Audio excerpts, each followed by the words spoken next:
by the presence of the great one, the win man, Brian Windhorst, ready to roll. Let's do Nuggets and Timberwolves first. Nuggets down 3-1 in this series, but of course Minnesota losing basically its entire backcourt in the last game. Look at Nikola Jokic pushing and Bruce Brown throwing it down. Look at the ball fake there, Monica, by the big fella. Yeah, I call him Optimus Dime partly for that reason, Greeny. He's great at finding his teammates in great places. Denver a 7-point early lead, then it's Jokic working on Gobert. Nuggets by 9, and then final seconds of the half. Shams, look at the range from Nikola Jokic. This is what we've been missing the first few games of this series. We need Nikola Jokic like this. He had 27 points, 12 rebounds, and 16 assists in this game. So Jokic showed up when they needed him. Third quarter, Nuggets up 17. More Optimus Dime. Yeah. Look at that pass to Jamal Murray. Great finish. Denver by 19. 2 minutes left. Watch this pass. Watch this pass. Ooh. Yeah, man. Christian Braun needed that.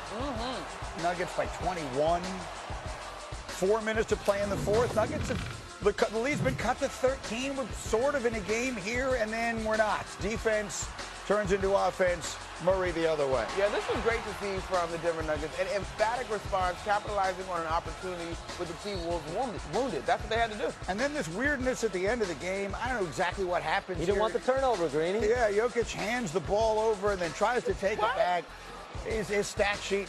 We've had some weirdness at the end of games in this series. At the end of the day, the Nuggets with a statement win, one they needed, and Jokic was spectacular.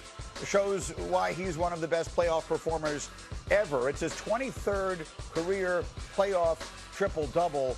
Look at the company that he keeps.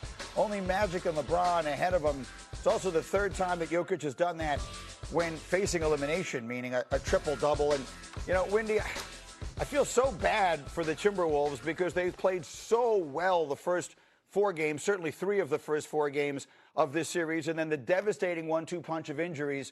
So I guess I would ask you, does it feel like the Nuggets coming back and winning is inevitable with Minnesota banged up as they are?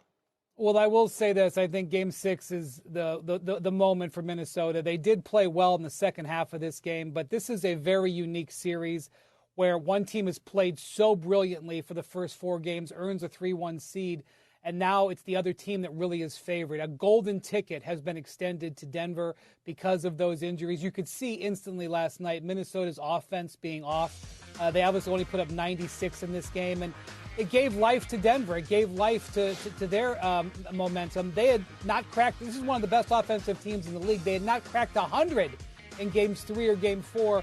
Their whole teams played much better last night. What is going on, everybody? Welcome back to the channel.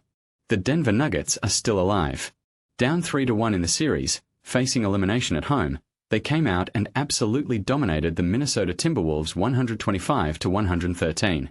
Nikola Jokic put up 27 points, 12 rebounds, and 16 assists. His 23rd career playoff triple-double. Only Magic Johnson and LeBron James have more. And he did it when his team needed him most. The crew on Get Up started breaking down what this means, and Brian Windhorst did not hold back. He said the Nuggets were handed a golden ticket because of injuries to Anthony Edwards and Donte DiVincenzo. And he said, if they can get Game 6 in Minnesota, they are going to have a great chance to get to the second round.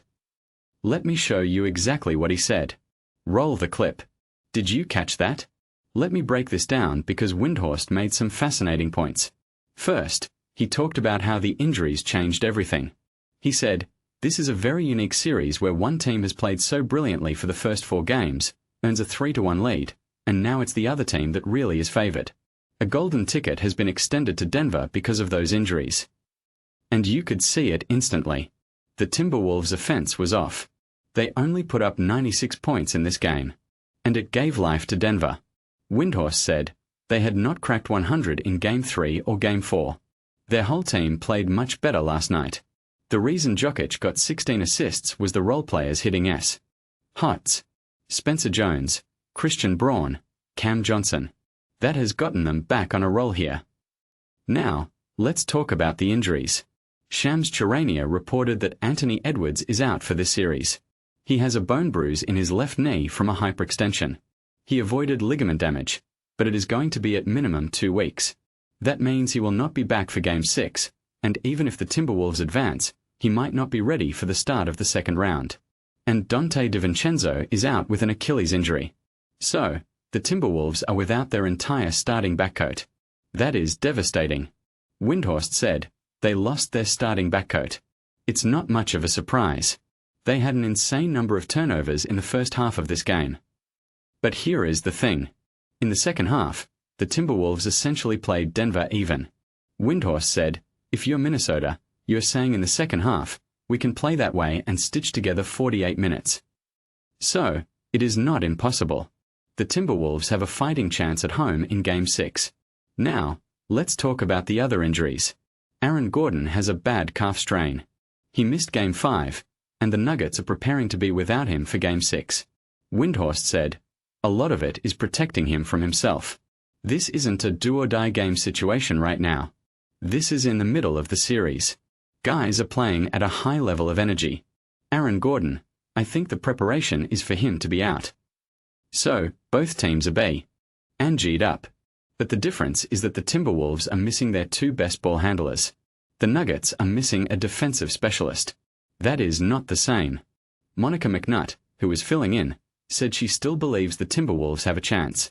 She said, "The way to me is if they can continue to put pressure on this Nuggets defense in the paint.